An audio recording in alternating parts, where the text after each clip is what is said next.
E o governo federal cedeu à pressão de governadores e manteve a autonomia dos estados na chamada PEC da Segurança Pública. O Edio Ferreira Júnior tem as informações direto de Brasília. A proposta de emenda à Constituição foi apresentada aos chefes dos executivos estaduais e distrital antes de ser enviada à Casa Civil para análise do Palácio do Planalto e posterior envio ao Congresso Nacional. De acordo com o ministro da Justiça e Segurança Pública, Ricardo Lewandowski, foi levada em consideração parte substancial das preocupações manifestadas pelos governadores durante 5 reuniões realizadas no ano passado. A principal delas, segundo Lewandowski, estava relacionada à suposta perda de autonomia dos governos sobre suas polícias civil e militar. O novo texto ganhou um parágrafo único no artigo 21 para deixar explícito que as novas atribuições concedidas à União em relação à segurança pública não excluem as competências comum e concorrente dos demais entes federados. O texto segue ainda afirmando que a proposta não restringe a subordinação das polícias civil, militar e penal e dos corpos de bombeiros aos governadores dos estados e do DF. Para reforçar que não haverá qualquer ingerência nos comandos das polícias estaduais,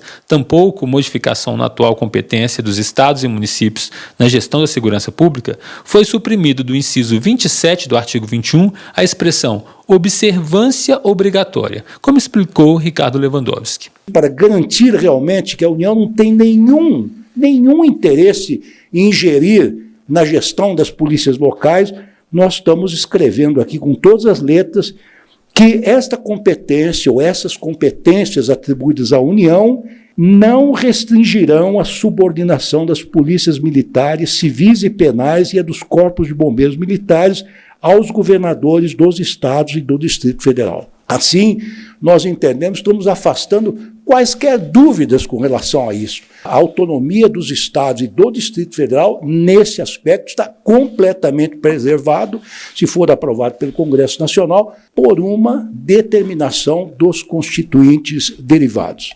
A PEC enviada ao Planalto também acolheu a sugestão dos governadores para que representantes da sociedade civil fossem incluídos no Conselho Nacional de Segurança Pública e Defesa Social. Esse conselho deve ser composto também por representantes da União, dos estados, do Distrito Federal e dos municípios. Outra medida adotada pelo governo federal a pedido dos governadores é manter o Fundo Nacional de Segurança Pública e o Fundo Penitenciário Nacional como fundos distintos. Os dois já existem como forma de garantir investimentos na área e passam agora a ser incluídos na Constituição como forma de manter a segurança jurídica. Os recursos serão compartilhados entre todos os integrantes da federação na forma da lei, vedado o seu contingenciamento. A partir da PEC, a Polícia Rodoviária Federal vai passar a fazer o policiamento ostensivo em rodovias, ferrovias e hidrovias federais. A sugestão é de que ela passe a ser chamada de Polícia Viária Federal e não Polícia Ostensiva Federal, como havia sido proposto anteriormente. Em relação à Polícia Federal, a PEC garante que ela atue em ações de crimes ambientais e haja contra práticas cometidas por organizações criminosas e milícias privadas que tenham repercussão interestadual ou internacional e exijam repressão uniforme. A emenda constitucional proposta pelo Ministério da Justiça e Segurança Pública também prevê a instituição de ouvidorias públicas autônomas nos 3 níveis da federação, para receber representações, elogios e sugestões sobre as atividades dos policiais. Os órgãos têm a função de apurar a responsabilidade funcional desses profissionais de segurança. De Brasília para a FM O Tempo, Edio Ferreira Júnior.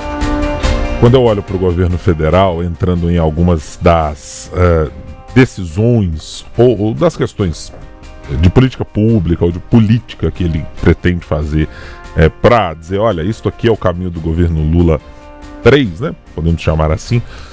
Eu tenho a impressão e a metáfora que eu consigo fazer é mais ou menos como alguém que está lá sentado num bar, de repente começa uma briga, né? Você não sabe muito bem quem começou, então assim, para você não apanhar junto com todo mundo, ou para distribuir soco, você entra no meio da briga rodando o braço para um lado e para o outro e dizendo assim, se acertar alguém, no final das contas eu digo que também participei da briga. Mas você bateu ou apanhou? Não sei, eu sei que eu estava no meio da briga e eu entrei nessa conversa.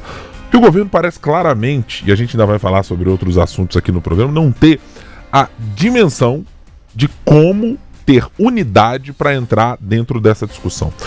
Pode-se até argumentar que assim, é difícil ter alguma unidade imaginando que você está lidando com governadores por vezes de oposição e que eles não vão ter exatamente uma postura necessariamente amistosa em relação a modificações que possam acontecer ou uma tentativa do governo federal de trazer para si uma discussão de uma questão tão central para governadores quanto é operação de segurança pública, né? Lidar com as polícias militares, civis, com guardas municipais dos municípios, né?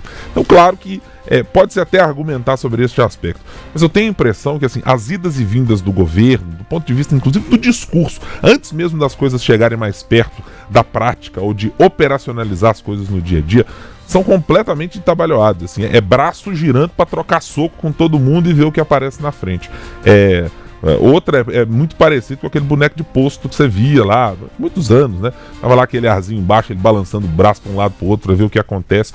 Não parece ter uma lógica muito clara e um plano muito delineado para dizer para a sociedade o que pretende fazer, ou para dizer aos governadores o que pretende fazer, ou como pretende fazer. E repito, não é exatamente entrar nesta conversa tendo um clima amistoso quando se sentar à mesa com outros gestores do país que sejam de partidos, de convicções diferentes da do governo petista. Mas por isso mesmo parece ser mais necessário que o governo tenha uma noção muito clara de como vai atacar um problema deste tamanho, e estamos falando do problema que talvez, junto com a economia, mais aflige o brasileiro no dia a dia, que é a segurança pública, e que nem os governadores encontram respostas exatamente satisfatórias para isso, é muito de contenção de danos, e nem o governo federal consegue também apresentar uma maneira de reorganizar a discussão, a operação e a ideia de como se combater crime organizado, que é um dos grandes problemas desse país.